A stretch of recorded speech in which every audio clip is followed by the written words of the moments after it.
Check this out. The People Station, 107 Jamz. The People Station, 107 Jamz, the big homie Erik T inside the afternoon jump off, man. You know what? We got a new family member in the building, man. This dude right here, I heard the EP, and as a matter of fact, he's about to make a trip to Houston so they can head over and see some of Houston's finest over there. But, man, my man Mike J is in the building. What up, man? In Lake Charles. What's up, bro? What's going on, man? Everything good? Man, everything's great. I'm blessed and highly favored, man. Glad to have you in the city.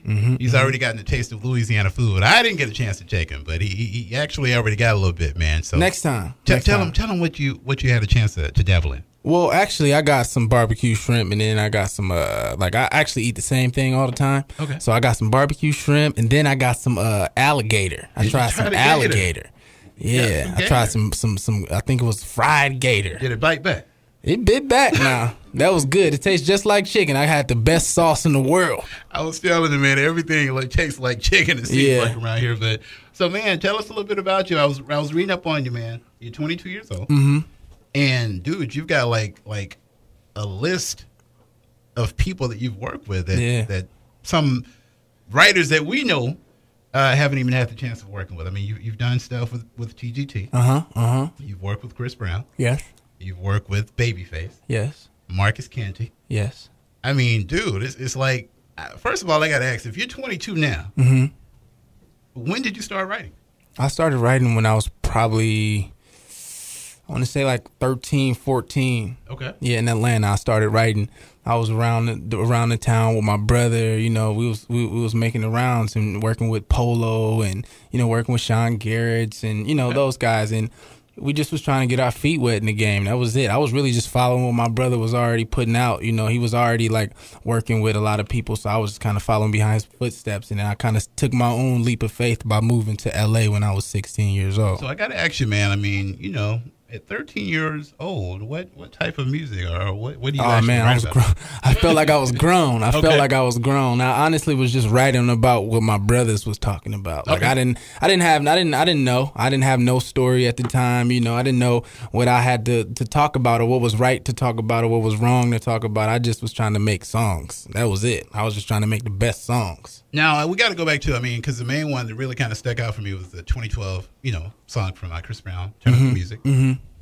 You've worked with him personally.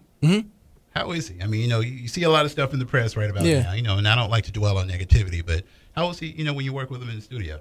He's super cool. Like, he's like a regular person. Like, anytime, like, Chris is the type of person, if I saw him walking down the street right now and I was like, yo, what up? He would walk up to me, like, not visually, not knowing who I was from afar, but getting up to me and like, yo, what's up? Like, and it's like regular. He's a regular person. He's super cool. He's like one of the coolest cats I ever worked with. So do you think, I mean, although you've been in it, you know, kind of behind the scenes for a minute, do you think just being in this business can kind of, you know, do things to you? Well, of course. Well, honestly, it's just life. You know, he's dealing with life, and you know, it's being magnified because you know he is a superstar. You know, and what he do can't be done behind closed doors because he's Chris Brown.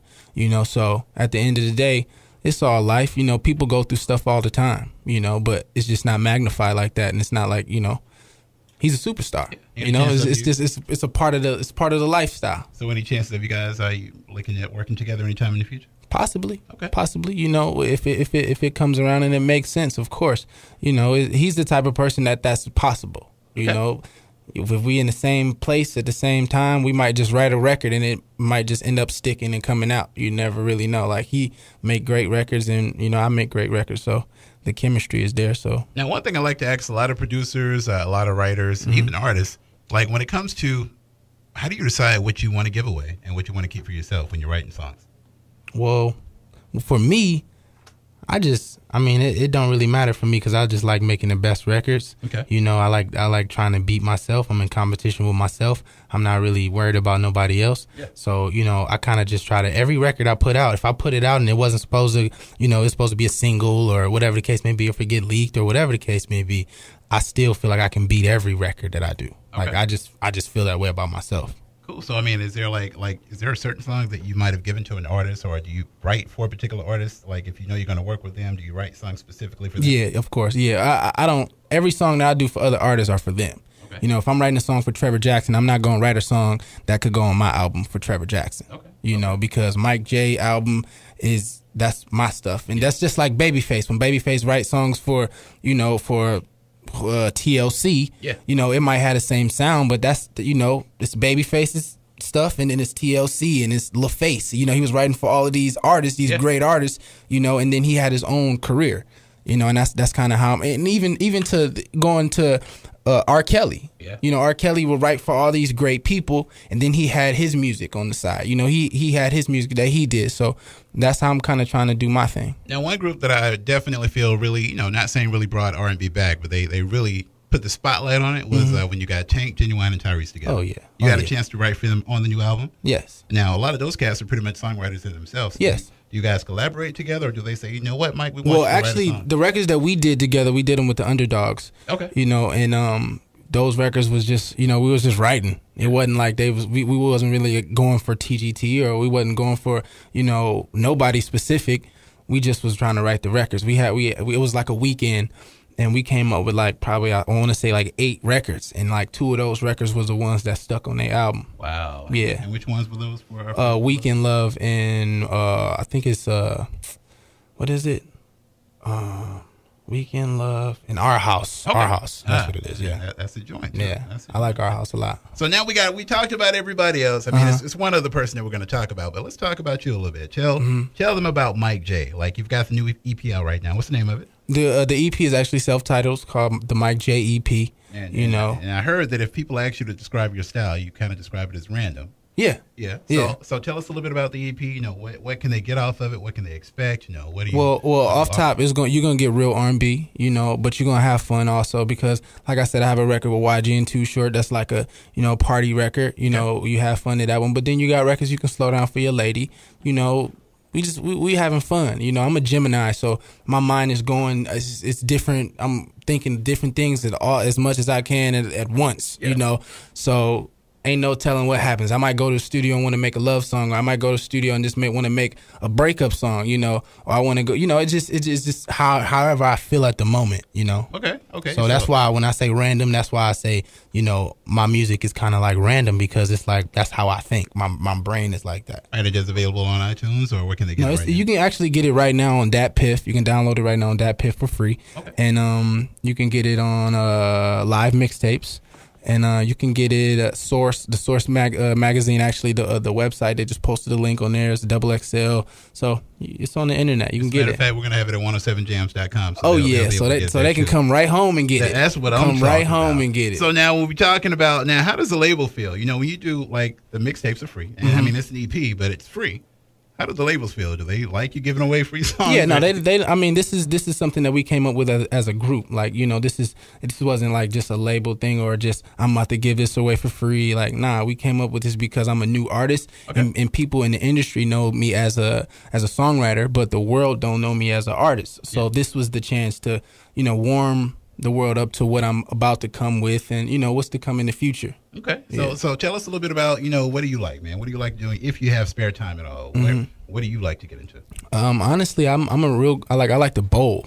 I like bowling. Okay. Yeah, so like, you should have been here about a month ago. We had like a company bowling. Oh yeah. Well, you could have been on our team. Oh man, well next time, let me know, because I'm down for a good bowling match. I'm not a bettor. I don't like to bet. Okay. But if I had to bet on anything, or if I had to gamble, I would gamble on bowling. Okay. Yeah, I would put money on bowling. Wow. Yeah. Serious? Yep. Okay. Yep. Now, Instagram, Twitter, where you at? Instagram, Twitter, SoundCloud, everything is Who Is Mike J A-Y. Who Is Mike J. Everything. Yeah, man. Make sure the ladies follow me. Oh, believe me, Lake Charles ladies will follow you. Oh, yeah. You know I can't wait to come back. At 107jams.com. Make sure you check him out, man. Who Is Mike J? Mixtape is going to be available at 107jams.com, so make sure you guys get ready to pick that up. But before I let you go, man, Babyface. Yeah. You had a chance to work with him. Yes. So, I mean, I know you learned some stuff. Yeah, obviously. man. I just really, it was like, see, when I moved to LA, I was 16, and that was, going to his studio was like class for me. Okay. You know, I wasn't really, like, I was in this class in school, but I started doing homeschool, so it wasn't really like the same. So when I went to his studio, that was my school. Okay. You know, just watching him and watching the artists that he worked with, how he worked, the things that, you know, that like how his inspiration, you know, just even just to the smallest things, like walking in the building and seeing how many plaques is on the wall from the top of the top of the ceiling all the way to the ground on both sides. Wow. You know, if anybody is watching this and they or listening to this and they ever had the opportunity to go to the studio in LA, he has so many plaques and so many guitars that he done played on so many hit records. It's just legendary. Just to be in that studio alone is just like crazy, and there's so much inspiration in that building. Well, I tell you what, man, you about to blow. I mean, like I said, I'm definitely proud of you, man. It's good to meet you. And let me just tell you, you are a good interview. We've had a lot of folks that, you know, they trying to get there. So Mike J is definitely in the building, man. Again, they can follow you on Twitter. Who is Mike J? Who is Mike J-A-Y? Cool, man. Well, thank you very much for coming through. Thanks for having me, man. Lake Charles, you are introduced to Mike J. And matter of fact, we're going to put the video for stripper anthem, right? Yeah, real strippers. You want to check it out? Yeah, let's check it out. Is that from Malaya? That's for all the strippers. That's for everybody. Okay. That's for all the real strippers. Malaya's a real stripper. Yes, she is. She's a real stripper. So, you know, shouts out to Malaya. Look, if you go to Houston, man, don't lose all your money, man. I want to see you again. You know? Man, Mike J is in the building, man. Check it out, 107jams.com, the People Station, 107 Jams. Let's go.